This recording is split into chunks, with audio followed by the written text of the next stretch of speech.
welcome into Patriots Today. I'm Harrison Graham. On today's show, did Bill Belichick save his job after a win on Christmas Eve against the Denver Broncos? Plus, what are the consequences of that win? We have an updated NFL draft order and what could be ahead for New England. Myself and Rolly, we're going to cover all of that here on today's episode of New England Patriots Today. And come on, guys. We got to get to 7,000 subscribers. We were hoping to get there by Christmas. Didn't quite get it done, but we got to get there at least by the new year. So if you want Patriots videos almost every single day, help us out. Let's get to 7,000 subscribers. Rolly was doing a watch party late into the night on Christmas Eve. He could hear Rohloff fly over the studio and drop presents at his friends and family's houses. He was here grinding away. Let's go. Don't sub for me, sub for Rolly. Let's get it done.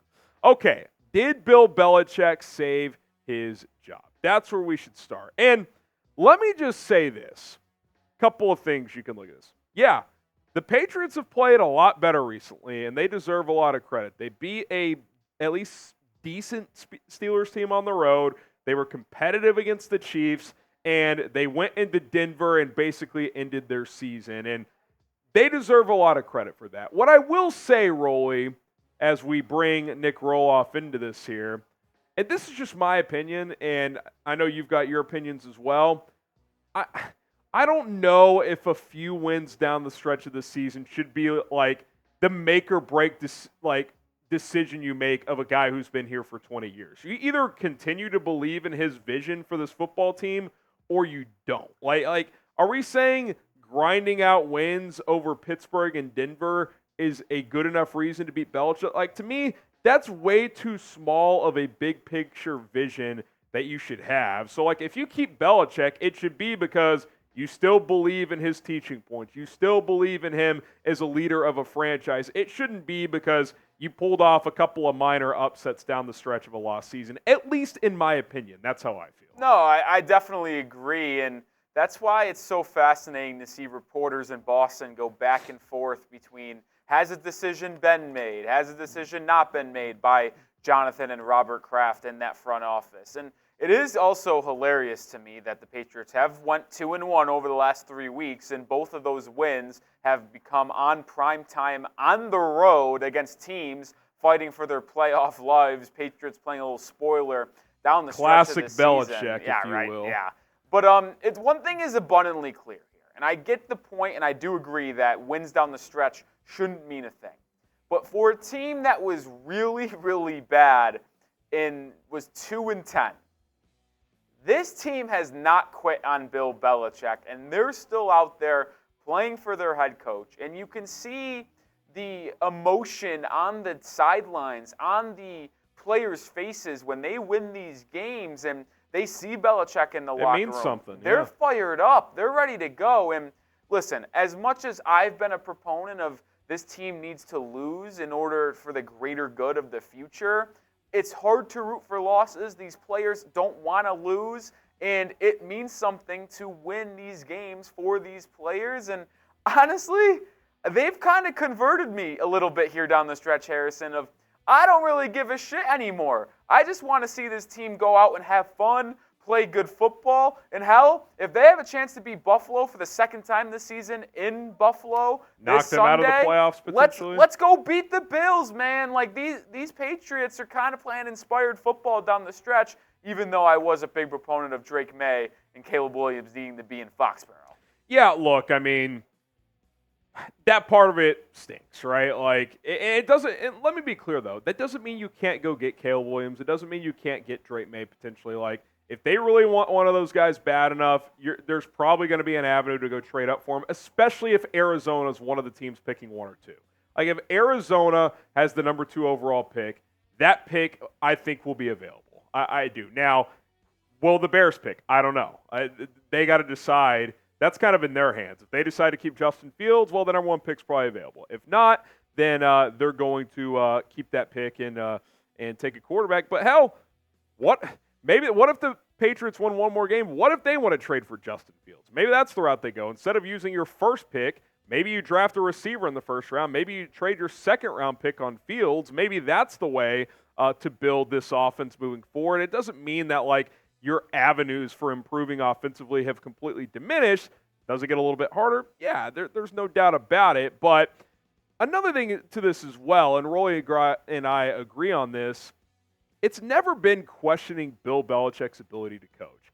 It's about, can he evaluate offensive talent in particular, because he has had some poor drafts recently, and do you trust him, whether it's keeping Bill O'Brien or going out and getting a different OC or the quarterback decision? Do you trust him to have the vision for the offense? Because sure, like, again, they're scraping out these wins. Bailey Zappe's done some nice things, but Bailey Zappe's not the long-term QB1 answer. Can he be a bridge type of quarterback? Can he be a quality backup? Yeah, I think he can be a backup in this league. But you have to have clear vision and direction offensively to win in today's NFL, and that has not been something this team has had in recent years. Again, Rolly and I have said it. In a perfect scenario, he gives up GM duties. Will he do that? I don't think he's willing to do that. So I don't think a lot has changed for me. I would still probably move on. I will say this. Belichick's trade value might be going up. Like, the guy is showing he can still coach. So maybe if you do opt to trade him, you do end up getting more than maybe you might have thought. Now, I want to ask you guys this, because this question's at least a little muddier than it was just 2 weeks ago. Do you want Bill Belichick back in 2024? Type Y for yes. Type in for no. Pin comment on today's show. If that ad break comes, go ahead and reply with a Y or an N. Now, Mike Girardi tweeted this out. We thought this was interesting. He said, speaking of Belichick, he has expressed doubt about his future in New England to the staff at various points over the last few weeks. To the best of my knowledge, and as reported on NFL Network this weekend, he has yet to sit down with ownership. If he won't survive, I think that this is a massive misstep by the Krafts there.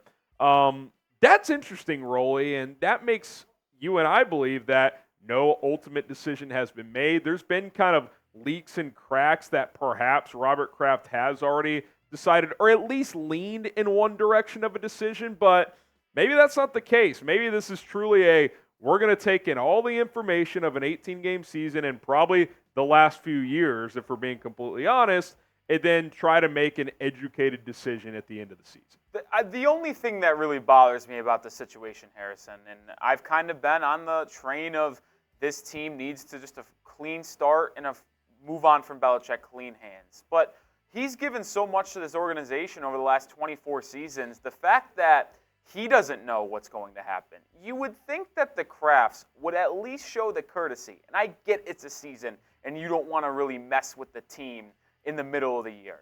But you'd think after 24 seasons, the Krafts and Belichick would sit down and have a discussion about the questions, about the doubts, and the fact that the Krafts haven't made a final decision, as it seems like right now, even though they might be leaning maybe in the direction of cleaning house, and then Belichick doesn't know either. Like, that means the entire staff half of them are there just because of Belichick, which means they're probably gone if Belichick is gone too. It's just muddying the waters. It's going to be tough. It's a tough situation, right? Like, you're talking about a legendary head coach who's done a ton of winning, but has also, this team has severely regressed in recent years. There's just no way to dance around that fact.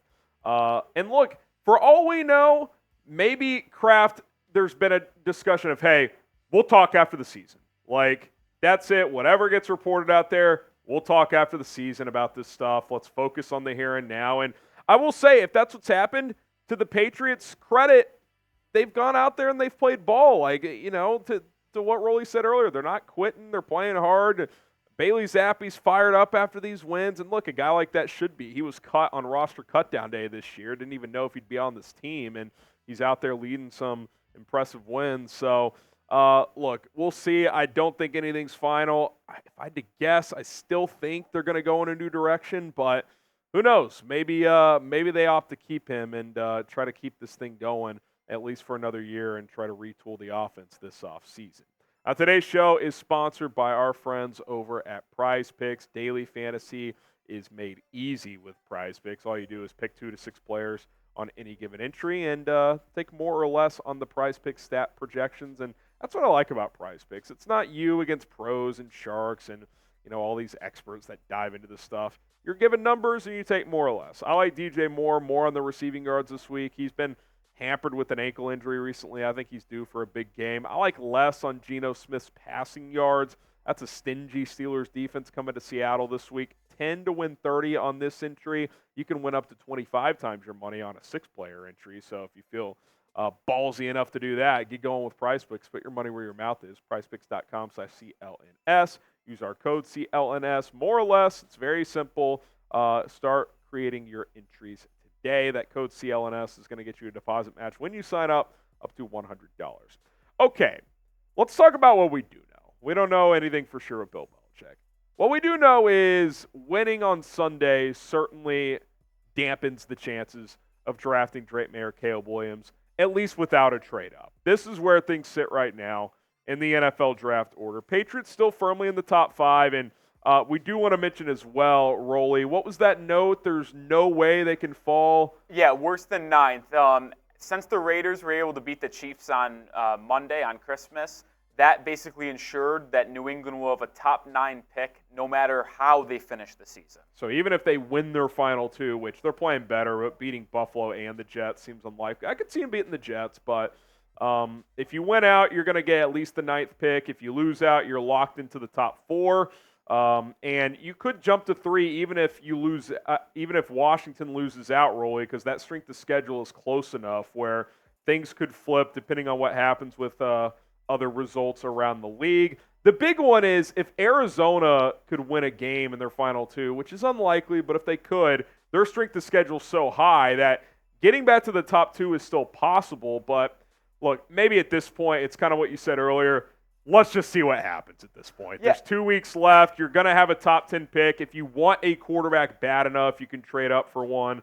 So, we're not going to certainly ask these players to lose on purpose or something like that, which we've never done, to be fair. And you know this, Harrison. Over the last month and a half, once it was clear that this team was not making the playoffs, I kind of was just all-team tank. I just was getting stressed every weekend about what the Patriots draft position would be like. And I feel like I have a massive chip off my shoulder now. The burden that I was carrying is no longer there. I have been freed. I don't care how this season finishes. 2 weeks left. See what happens. You see, with 2 division rivals ahead of us, hell, if we go 2-0 down the stretch, finish 6-11, I don't care either. We'll still be picking top 10, and then we could just draft an elite wide receiver, whether it be a Dunze or Malik Neighbors in that area, or maybe even go Brock Bowers and figure out quarterback somewhere else. I'd love to end the Bills season potentially with a win in Buffalo and sweep them, even though we're bad. I will say if we lose to Buffalo this week and then beat the Jets in Week 18, that's the worst worst a little outcome. bit. But if you lose to the Bills, let's go ahead and lose to the Jets as well. Yeah, but if we beat Buffalo, hell, let's finish the season out strong and beat the Jets as well. And you mentioned the other teams. If the Cardinals can pick up a win, it's a little dicey as they're in Philly and then at home against Seattle. Seattle's kind of been a weird team. They've won 2 in a row, but they lost 4 in a row before that. So, that's possible. I highly doubt they're going to roll into Philadelphia, who has seeding to play for and win. But maybe they play spoiler for Seattle, who might have to win in Week 18. And look, I don't think Arizona is going to be as motivated to lose because they're probably not drafting a quarterback. So they might run into a win here. You never know. And then obviously if you want to get back in the top 2, you're going to have to jump Arizona, which you need them to win. And then if they just win one of these 2 games, you will jump them if you lose out because of strength of schedule. Yep. Now, you can jump Washington just based off if they win a game and you lose out or you have a better strength of schedule. And I think it's going to have to come down to the strength of schedule because Washington, although it's 2 home games, finished the year against San Francisco and Dallas. Those seem like 2 definite losses. Here's the thing, though. If they lose both of those, the SOS goes up. Yeah, and that's kind of where I'm heading with this, Harrison, is if to summarize, if you're someone who really wants to get back in the top 2 of this draft, you're going to obviously need to lose out, and then you need a win from both Arizona and Washington to ensure that. But there is a slight possibility that you do jump Washington if both teams lose out just based off strength of schedule. So if the Jets lose a game again, and when you look at the strength of schedule for Washington, they play in a tough division. Now, the Giants kind of stink, and they might go 0-2. But if Dallas and Philadelphia... You need Dallas to beat Detroit this week. If Dallas and Philadelphia are able to win 2 straight games, that strength of schedule will jump Washington up pretty big. It's close enough where it could flip. So if you're someone who wants New England to jump Washington, and even if they both lose out, you're going to have to root for whoever is playing the AFC East, root against them. And if you've seen a player and a team that we've played, root against them as well. Like, you want our strength of schedule to keep going down. Teams that we played, we want them to lose to potentially jump Washington. That's the way to get into the top. It's complicated. It's all math, and people who make more money than Rolly and I do, they're in charge of. I will say this: top 3 is still pretty big because we talk about 4 being that awkward zone right now. But if you're 3 and the Cardinals are 2, and whoever ends up picking 1 with trades, I mean, there is a strong possibility Arizona takes Marvin Harrison Jr. at 2. So Drake May could fall in your lap at 3, or you just take MHJ at 3 yourself. I was going to say, worst case scenario, if you're top 3, you have your choice, or you're going to land one of the quarterbacks or MHJ. Like, worst case scenario, you're taking Marvin. Best case, if you really do want a quarterback, is Marvin goes to Arizona at 2. Cardinals are going to be interesting, Rolly, because if I'm Arizona and I get the number 2 pick, I'm probably shopping that pick. Like, I'm trying to get It is fascinating, though, because Marquise Brown's a free agent. Do they just let him walk and then try to get Kyler Murray a weapon and stay there at 2 with MHJ? It's going to be a fascinating I wonder, though, if thing. they try to trade down to a team at like 7 or 8 that might want a quarterback, take Neighbors, and get a future first. Tell you what, interesting. That's why you subscribe, because it's going to be one hell of an offseason. Yeah, we're going to cover all of the scenarios. You don't have to worry about that. And, yeah, the here and now, too. About a month ago, Rolly and I was like, forget the rest of the season, but it's at least been entertaining. So we're going to keep you up to date with the Bills game this week, Jets next week, and then, of course, we'll still keep looking ahead as well to the future. I'm actually out for the next few days, so Rolly's going to be riding solo on these videos, so subscribe and tune in to him. He'll have you guys covered on the latest Patriots news and rumors. Happy holidays. I'll see you guys soon here on Patriots Today.